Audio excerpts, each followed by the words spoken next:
section of this film makes it even more difficult to ignore the reality of these extraterrestrial visitors.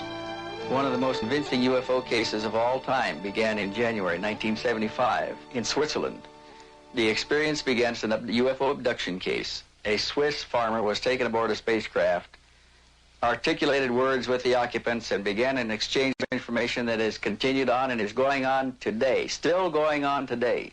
The spacecraft flew out of the blue and landed. The occupant got out and stood in the grass and sat on the grass and talked to the man, and they had an exchange that lasted 20 minutes, and there have been 116 contacts since then. Case involved a Mr. Billy Meier. In response to his question, they said that they come from the Pleiades. They said that they are here observing humanity, that they have information, some of the information is of a scientific nature, and that he will be asked to pass it to other people.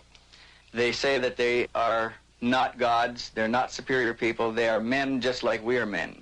And he's taken hundreds of photographs of the Pleiadian spacecraft operating in Swiss airspace.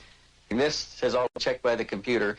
The computer says that this object is on the order of 20 feet in diameter and about 120 yards away. It agrees with what the witness said about the diameter. He says it's 7 meters in diameter, it's about 21 feet. He took messages, he copied notes from the Pleiadians, wrote them down, over 2,000 pages worth. Here's a book of 600 pages that I have translated into English so far, and this represents one-fourth of the notes. We have no case on record with that volume of information delivered by extraterrestrial contacts to a contactee, a UFO contactee.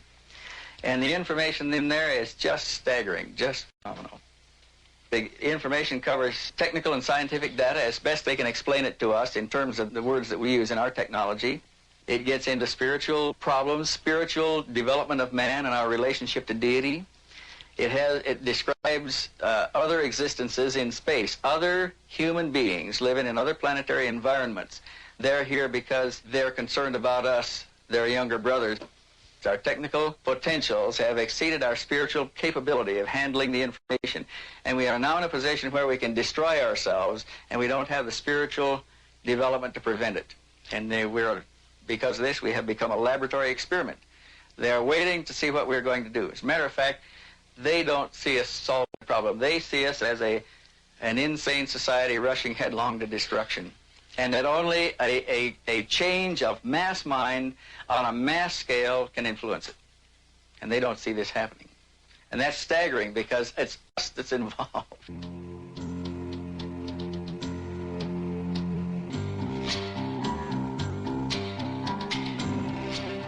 Now, in the 1980s, with growing public interest and acceptance of extraterrestrials, it is hoped that present and future administrations will be more honest and forthright in releasing information concerning these and other visitations.